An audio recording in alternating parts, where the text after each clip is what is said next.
Voltamos com o nosso programa à luz desta semana, com esta boa conversa com o Padre Leonardo, direto de Roma. Padre Leonardo é da Diocese de Caxias do Sul, nesse momento faz o seu doutorado na Pontifícia Universidade Gregoriana de Roma, né? Muita alegria. Nos cedeu esse momento de conversa. Nós estamos refletindo sobre como recuperar a utopia e a profecia em tempos de desafios e tensões. Padre Leonardo, a gente até continuou a conversa no intervalo, mas nesse momento em que nós estamos vivendo uma tensão, vamos para a parte mais interna da igreja, qualquer pessoa que se posiciona, né, ela é facilmente taxada de comunista, né? É impressionante. A sensação que me dá é que muitas vezes quem está lhe chamando de comunista não sabe nem o que é, nunca leu nada sobre comunismo, né? Mas já qualquer posicionamento. E pode ser o presidente da CNBB, pode ser o seu bispo local, pode ser um padre, um leigo, o ataque é feroz, né? Como é que o senhor vê esse momento que eu diria, em que nós vivemos um momento em que não já é mais tanto de uma crítica ou de questionamento, mas já se parte para ataques muito duros? Perfeito. Primeiro que, recuperando essa questão do comunismo, de fato é um conceito absolutamente vazio. As pessoas estão usando o comunismo, elas nem sabem o que isso significa. Quando nós perguntamos a alguém, tá, mas o que você quer dizer com isso? O que é comunismo? A pessoa não sabe preencher o conceito. Porque o comunismo virou um grande guarda-chuva, debaixo do qual eu coloco qualquer pessoa que tenha alguma intuição sobre justiça social. Normalmente o comunismo virou isso. Então não é um conceito que tenha qualquer tipo de preenchimento, ele é vazio. Uma pessoa que fala de justiça social é comunista, né? Esse é o primeiro ponto. O segundo ponto eu acho que nós tivemos uma escalada progressiva e agora que nós estamos acordando para essa escalada, quer dizer, a campanha da fraternidade, ela tem sido atacada sistematicamente já nos últimos anos. Não é uma coisa que aconteceu agora, só esse ano, não. Tem acontecido já, só que de uma forma mais branda. Esse ano, de uma forma muito mais organizada, esses grupos começaram a metralhar a campanha. E para metralhar a campanha, eles metralham quem? Os bispos. E aí o que eles fazem? Eles se revestem de fidelidade à doutrina. A pior coisa que tem é uma pessoa que se diz muito religiosa. Nós não podemos esquecer que nos evangelhos, Jesus nunca brigou com prostitutas, mas vivia brigando com os religiosos. Era a grande confusão da época, eram os religiosos. E ainda são. Quer dizer, aqueles que se revestem de sã doutrina, os cavaleiros da sã doutrina, normalmente são aqueles menos fiéis ao evangelho, e por isso, quando os pastores chamam a nossa atenção para a realidade, para questões simples, óbvias do dia a dia, essas pessoas metralham os nossos pastores. Ora, eu fico pensando que é muita soberba espiritual, e disse isso em um vídeo que fiz, é muita soberba espiritual pensar que eu tenho mais o Espírito Santo do que todos os bispos do Brasil reunidos, né, em consenso, por exemplo, quando constroem a campanha da fraternidade. É muita soberba. Ora, a questão partiram para o ataque. O que nós vamos fazer? Eu acho que o primeiro ponto não podemos ser ingênuos. É entender que esses grupos estão aí, eles não são fiéis a nada, e por isso eles combatem, em primeiro lugar, o Concílio Vaticano II. A linguagem deles é claramente anticonciliar. Eles combatem todo o magistério social da Igreja pós-concílio, por isso eles nunca vão falar sobre os documentos ligados à realidade social, eles não falam sobre isso. Eles calam sobre o Papa Francisco, eles não falam dos documentos do Francisco, não existe para eles, né? E eles metralham os bispos. Ora, não podemos ser ingênuos, eles estão aí. Vale a pena ficar tocando tambor para louco dançar? Não sei. Quer dizer, vale a pena nós ficarmos atacando eles o tempo inteiro? Não sei. Agora, nós precisamos aprender com eles uma coisa. Como os filhos das trevas são muito mais espertos que os filhos da luz, nós temos que aprender a trabalhar melhor a formação das nossas comunidades cristãs.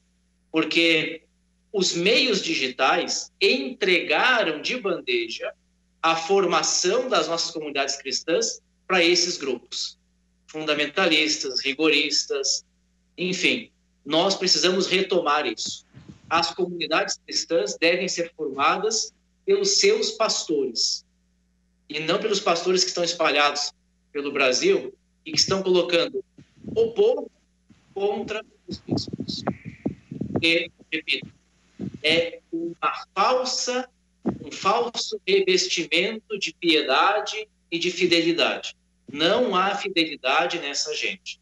Eles contradizem o grande horizonte teológico da Igreja, que é o Concílio Vaticano II.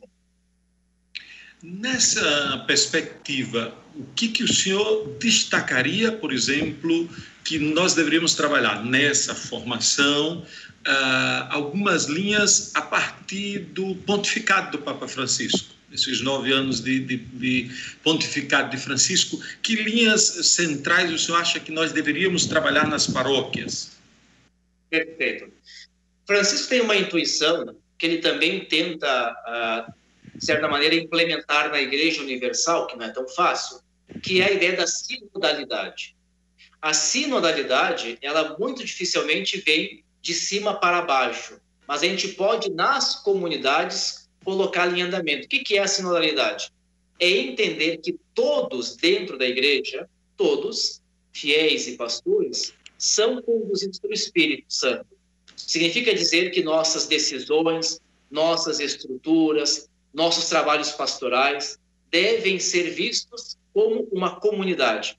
Devem ser trabalhados em comum, e não apenas alguém que manda e alguém que obedece. O primeiro ponto é sinodalidade, uma igreja sinodal. O segundo ponto é uma igreja da misericórdia. Quer dizer, uma igreja que não seja, como o Papa Francisco diz, uma alfândega, que fica controlando quem pode entrar, quem não pode entrar, quem pode comungar, quem não pode comungar, quem pode sair, quem não pode sair, mas uma igreja que seja um hospital, que esteja ali para acolher as pessoas. E em terceiro ponto, isso o Papa também é muito rígido, uma igreja que seja simples, uma igreja que não seja mais uma igreja de palácios, que confie na força, no poder, no dinheiro, mas uma igreja, como ele mesmo pediu, pobre e para os pobres. Se nas nossas comunidades cristãs os pobres não são um sacramento, como dizia Paulo VI, não são um sacramento que nos mostram o rosto de Cristo, nós estamos caindo fora do Evangelho.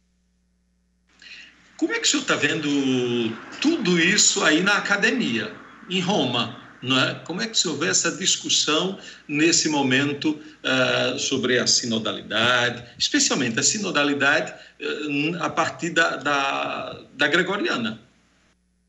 Perfeito. A gregoriana, por graça de Deus, é um lugar onde nós temos muita liberdade para trabalhar e tem cursos sobre a sinodalidade da igreja.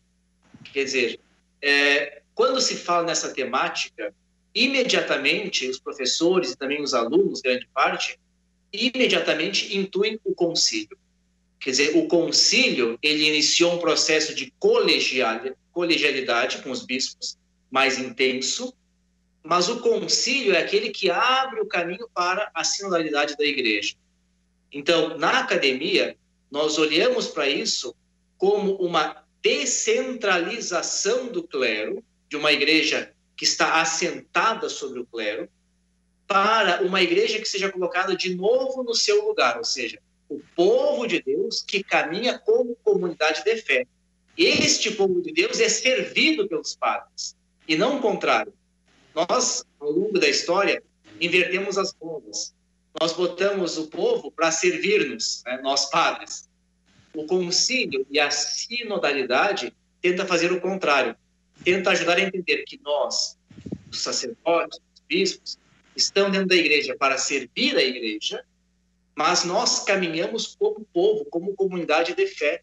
A sinodalidade é isso, é caminharmos juntos, como um grupo, como uma comunidade.